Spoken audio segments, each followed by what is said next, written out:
Welcome to ABC campus. हमारा subject है KF3 business law. इसमें हम चैप्टर नंबर 5 कर रहे हैं, परफॉर्मेंस ऑफ अ कॉन्ट्रैक्ट, और उसकी ये फोर्थ वीडियो है जिसका टॉपिक है persons who can demand performance from ICAP study test 2020 and I am your facilitator Kashif Adeel. So इसमें हम 5 ऐसी वेज पढ़ेंगे जिसमें डिफरेंट पर्सन्स जो हैं वो परफॉर्मेंस को डिमांड कर सकते हैं। अब कॉन्ट्रैक्ट में होता ये है कि एक पार्टी ने जब परफॉर्म करना होता है तो दूसरी पार्टी उससे परफॉर्मेंस डिमांड करने का मतलब है कि उससे परफॉर्मेंस का कह सकती है। जो पार्टी परफॉर्मेंस का कह सकती है वो ही केस फाइल भी कर सकती है। तो अगर किसी जगह पे ये कहा जाता है कि कोई और शख्स, एक सर्टन पर्सन जो है वो परफॉर्मेंस डिमांड नहीं कर सकता, इसका मतलब है कि वो उस परफॉर्मेंस के लिए कोर्ट में केस भी फाइल नहीं कर सकता। तो ये कॉन्टेक्स्ट है जिसमें आपने इन सारी चीज़ों को करना होगा। So under a contract only a promisee can demand the performance of the promise. तो ज़्यादातर सिचुएशन में तो यही होता है कि सिर्फ जो प्रॉमिसी है वो ही, यानी जो पार्टी टू द कॉन्ट्रैक्ट है वो ही परफॉर्मेंस डिमांड कर सकता है। इसमें एग्जांपल हम देखते हैं। Azam promises Babar to pay ₹10,000 to Arif. अच्छा, यहाँ पर अगर आप देखें तो सिनेरियो कुछ ऐसा है कि कॉन्ट्रैक्ट जो है वो आजम और बाबर के दरमियान है, लेकिन जो पेमेंट है वो आजम की तरफ से जानी है आरिफ की तरफ। तो परफॉर्मेंस डिमांड कौन कर सकता है? हालांकि पेमेंट आरिफ को मिलनी है, लेकिन आरिफ पेमेंट डिमांड नहीं कर सकता, बाबर डिमांड कर सकता है। Babar is a party to the contract. It is only Babar who can demand performance and not Arif. तो ये पॉइंट आप जहन में रखेंगे। हालांकि पेमेंट एक्चुअली रिसीव किसको नहीं है? आरिफ को, लेकिन Arif party to the contract नहीं है, बाबर ही जो है वो परफॉर्मेंस डिमांड कर सकता है। सेकेंड है प्रोमिसी का agent. If the intention of parties is that performance can be demanded from any person authorized by the promisee, यानी उसका agent, then performance can be demanded by promisee's agent। लेकिन ये ध्यान में रखें कि इंटेंशन ऑफ द पार्टीज अगर ऐसी हो एक्सप्रेसली और इंप्लाइडली तभी ऐसा होगा। तो यहां पर हम सिनेरियो देखते हैं। Paresh promises Babar to pay 10,000। It was agreed between parties that Azam the agent of Babar is authorise to demand the payment.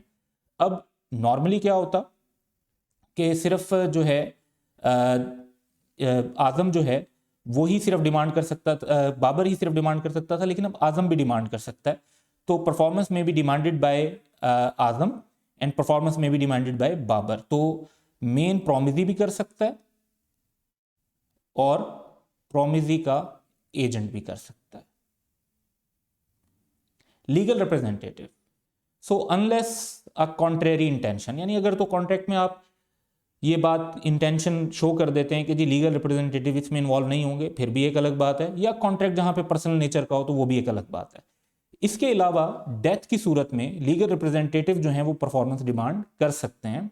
तो याद रखना है कि पर्सनल नेचर के कॉन्ट्रैक्ट में नहीं होगा, लेकिन अगर कोई गुड्स की डिलीवरी है तो वो डिमांड की जा सकती है। अगर कोई पैसों की रिकवरी है तो वो भी डिमांड की जा सकती है। Azam promises to marry Bushra on the specified day. ये पर्सनल कॉन्ट्रैक्ट है। Bushra dies before the specified day.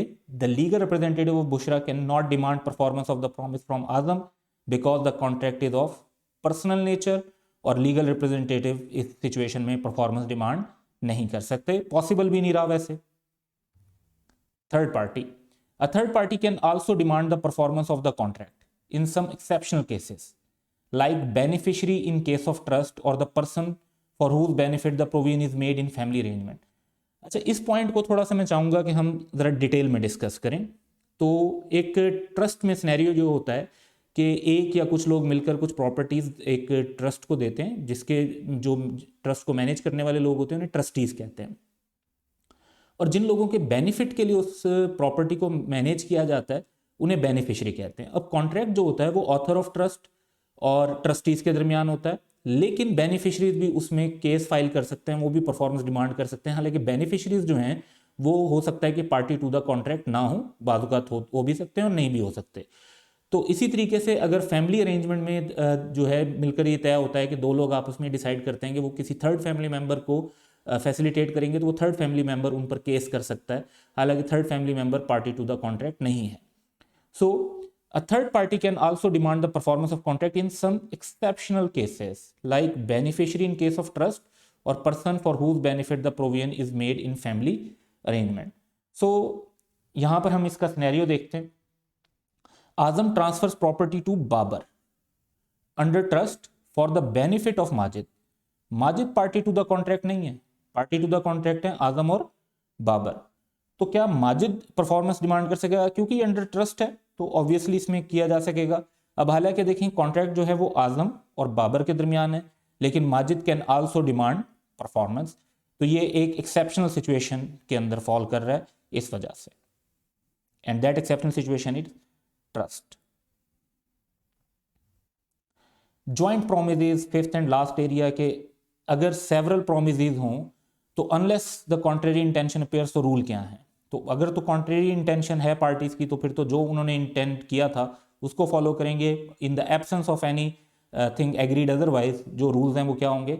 All the promises jointly in case of all the promises are alive, representative of deceased promises jointly with the surviving promises in case of death of joint promises, representative of all of them jointly अगर सबकी death हो जाए। तो in fact ये short करके बन जाएगा कि जो शख्स अलाइव है वो तो खुद डिमांड करेगा और उसके साथ मिलकर कौन करेगा? लीगल रिप्रेजेंटेटिव करेंगे ऑफ डिसीज्ड प्रोमिसेस। तो ये एक बेसिक रूल बन जाता है। अब सारे अलाइव हैं तो सभी अलाइव हो जाएंगे, लीगल रिप्रेजेंटेटिव इन्वॉल्व नहीं आएंगे। और अगर सबकी डेथ हो गई है तो सिर्फ लीगल रिप्रेजेंटेटिव आ जाएंगे, और कुछ की डेथ है और कुछ अलाइव हैं तो जो अलाइव हैं वो खुद, और जिनकी डेथ हो गई है उनके लीगल रिप्रेजेंटेटिव जो हैं वो इन्वॉल्व होंगे। सो इसको भी हम यहाँ पे सिनेरियो को रीड भी करते हैं और इलस्ट्रेट भी करते हैं। Azam promises Babar and Paresh jointly to repay loan of 10,000 on a specified day. अब बेसिकली अगर जब तक दोनों जिंदा हैं तो हम देखते हैं कि बाबर और पारेश मिलकर परफॉर्मेंस डिमांड कर सकते हैं। अच्छा, Babar dies before that specified day. अच्छा, बाबर की अगर डेथ हो जाती है तो Babar's representative jointly with Paresh can demand the performance from Azam on specified day. अब जो है वो ये दो लोग मिलकर परफॉर्मेंस को डिमांड कर सकते हैं।